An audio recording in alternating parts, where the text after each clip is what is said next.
My name is Scott Phillip Lewis of the IB Ballin Network. I am covering the historic impeachment trial of Attorney General Ken Paxton of the state of Texas. He's only the third person in the state of Texas who's ever gone to an impeachment trial. It was a partisan effort to get to this point. It was 61 Republicans in the Texas House, along with Democrats, who voted to impeach the now suspended Attorney General over allegations of accepting bribes, abuse of office, misuse of public funds, retaliation against whistleblowers in relation to a real estate investor, a donor named Nate Paul. And so what I hope to do is to watch the trials each day and to inform and give little blips of what's going on, because the proceedings can be long and drawn out. So I hope to give the highlights as we go through what will be a week-long impeachment trial of Warren Kenneth Paxton Jr.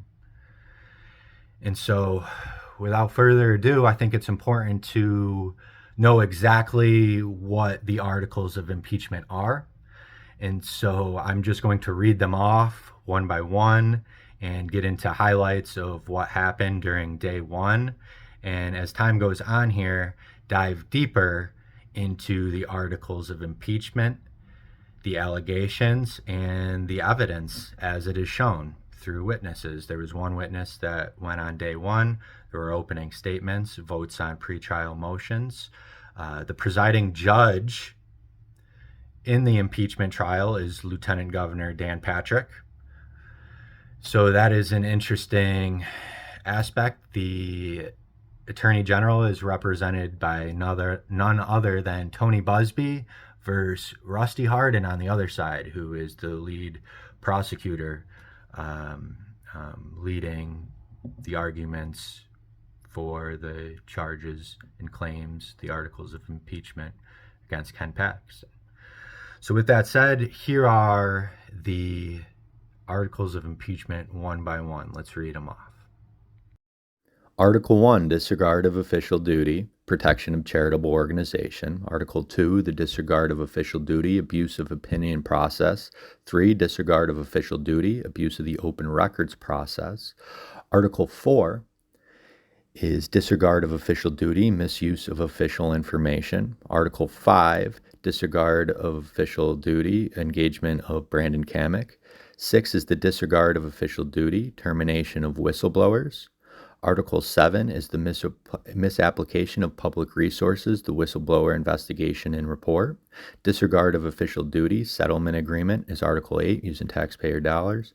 9 is the constitutional bribery, Paul's employment of mistress. 10 is constitutional bribery, Paul's providing renovations to Paxton's home. 11 is the obstruction of justice, abuse of judicial process. 12 is also obstruction of justice, abuse of judicial process. 13 is State Securities Board investigation, false statements of official records. 14, false statements in official records, personal financial statements. 15, false statements on official records, whistleblower response report. 16 is conspiracy and attempted conspiracy.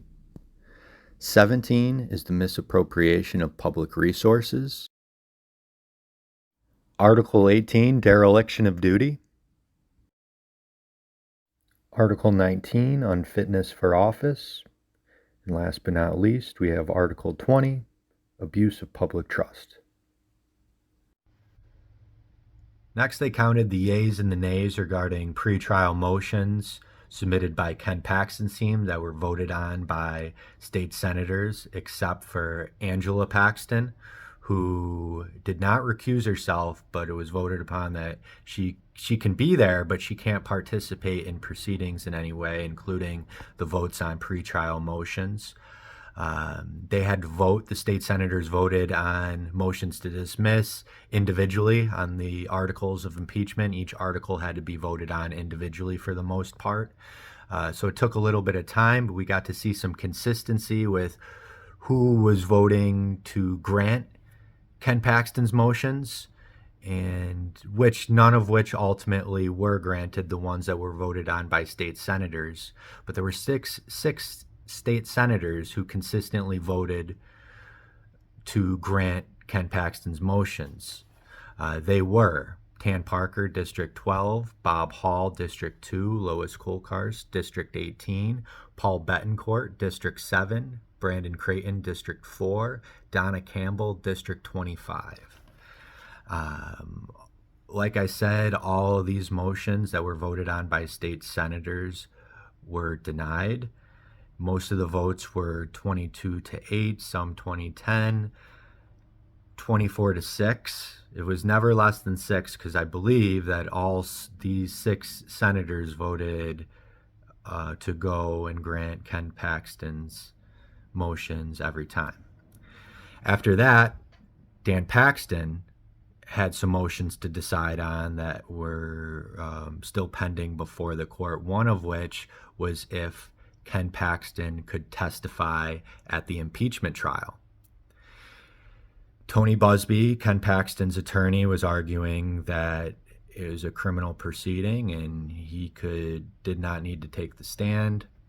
The prosecutors felt differently about it. Ultimately, the judge did grant Ken Paxton's motion, which means that he does not need to testify. He ruled, citing Boyd versus the United States of America, that an attorney general does not need to testify. In that motion was granted. Here's the clip on that. Motion to preclude Attorney General Warren Kenneth Paxton Jr. from being compelled to testify. This court notes that many factors and circumstances in this proceeding lean more on criminal in nature. The rules require a standard of beyond a reasonable doubt, which is reserved for criminal cases. Exculpatory evidence was required to be produced consistent with criminal cases. The rules require a plea to the court to be guilty or not guilty, which are the pleas exclusively used in criminal cases. Judgments of the court of impeachment are entered as acquittal or conviction, which are operative terms for judgments in criminal cases. And the House of Managers have repeatedly compared the actions of the House of Representatives to a grand jury, as they preferred the articles of impeachment. Grand juries are utilized only in criminal cases. Therefore, the motion is granted. The Attorney General cannot be compelled to testify. This is consistent with the reasoning and judgment in the United States Supreme Court, Boyd versus the United States. The court's ruling is clear. You may not call the Attorney General as a witness. So after a break, the parties came back. Tony Busby and Ken Paxton's attorneys, they wanted to file a motion. Even though all the pretrial motions were just voted on, they came back from break, wanted to vote on a motion. The big difference between before the break and after the break, Ken Paxton was no longer there. He didn't show up. So Rusty Hardin, the prosecutors, made the argument, hey, if you say this is a criminal proceeding, I think, the defending criminal in that analogy should be here. Tony Busby said, the rule said that he only needed to be here at 9, and so he's not here anymore. Like, nothing says abuse of power like skipping out on the trial. But anywho, here's Rusty Hardin bringing up the point.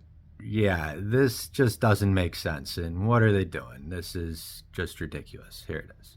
I do want the record to reflect, in light of the court's earlier analogy to a criminal case, I want the record to reflect that the Attorney General apparently is not here. Maybe he's coming at some time today, but I think if we're going to talk about this analogously being a criminal case, that the defendant ought to be ordered to appear throughout this just as everyone else. That's number one. But number two is, we're prepared to address this issue. There is a motion to, I think, one of the third parties had a motion on the attorney-client issue that they were trying to raise. But I would have thought we would have dealt with this before now, just as we were getting ready to do opening statements. They've known they had this issue all along. If the court wants to hear argument on it now, Mr. Garber was always prepared to do it on our side. We'll be glad to engage in argument, but I think it's totally discretionary to the court as you would. So after a break, the prosecutors led opening statements by Andrew Murr. And he was short and sweet and to the point.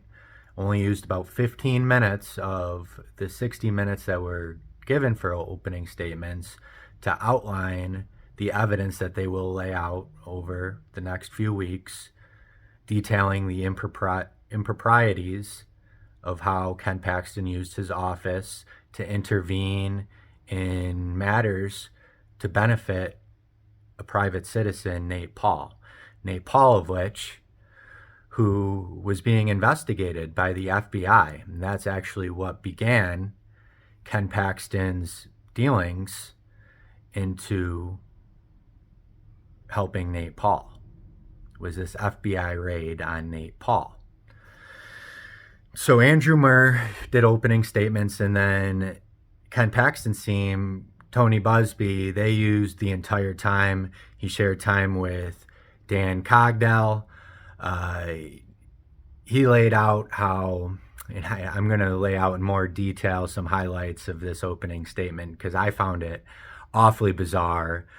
But he did say that, and you are innocent until proven guilty, although I will note that Ken Paxton already agreed to pay a $3.3 million settlement to the whistleblowers, so that already happened and is fact. But anyways, Tony Busby argued that the evidence is 100 times less than it's made out to be, that it's, a frenzy by the media.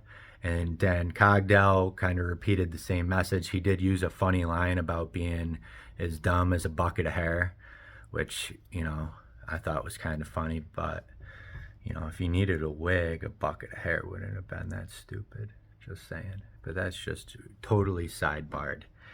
But that's what it did. The opening statement just kept getting me sidebarred. So I kept thinking, is that what their defense is going to be? They're talking about the media. I'm like, the media is not voting. It's 30 senators going to decide if the evidence decides if Ken Paxton's, if impeachable or not. And that was the point that Andrew Murr made, was it does not need to be a crime to be an impeachable offense. It needs to be in the best interest of the people of Texas. So then after that, Jeffrey Mateer, I'm sorry if I'm saying your name wrong. I keep pronouncing that wrong. Jeffrey Mateer. He was one of the whistleblowers who was actually a Trump-nominated federal judge who didn't get the appointment, who was considered being too far right. So any argument saying this is rhino or a sham trial or bipartisan, I think it goes right out the window right there. Rusty Hardin was asking questions, and they were getting into the dealings with Nate Paul, how the Attorney General's office is set up. And it ended with something really interesting, was Rusty Hardin, the prosecutors, who was questioning, answering with witness Jeffrey Mateer, and offered an exhibit that was entered into evidence offered by Tony Busby, Ken Paxton's team. And it caught them off guard, it seemed, and it caught the court off guard. And so that's where we ended right now, is the court is going to begin today deciding on the objection that was made over an exhibit that was offered by Rusty Hardin. And the exhibit was evidence offered by Ken Paxton's team. And the confusion was they thought that shouldn't be allowed. And Rusty Hardin saying, what do you mean? It's your exhibit. And we didn't object to it. So I'm going to ask questions on it, is how it seemed to me. And that's where it ended. So here's the exchange on that. Exhibit that we introduced is AG 161. That's the Attorney General 161. I think if he checks with his people, he's going to find that's their exhibit that we agreed to pre-admit. So that's where we end in a nutshell. Is the court, the judge, the lieutenant governor, who is the acting judge. They keep calling Mr. President for some reason. I can't figure out what that's all about. But anyways, he's deciding on whether Rusty Hardin and the prosecutors can offer this exhibit that is the Attorney General's exhibit and has already been offered into evidence without objection from the prosecutors. So Dan Patrick, the judge, Mr. President, will decide on that this morning. And then we're off on day 2 with more questions and answers on witnesses.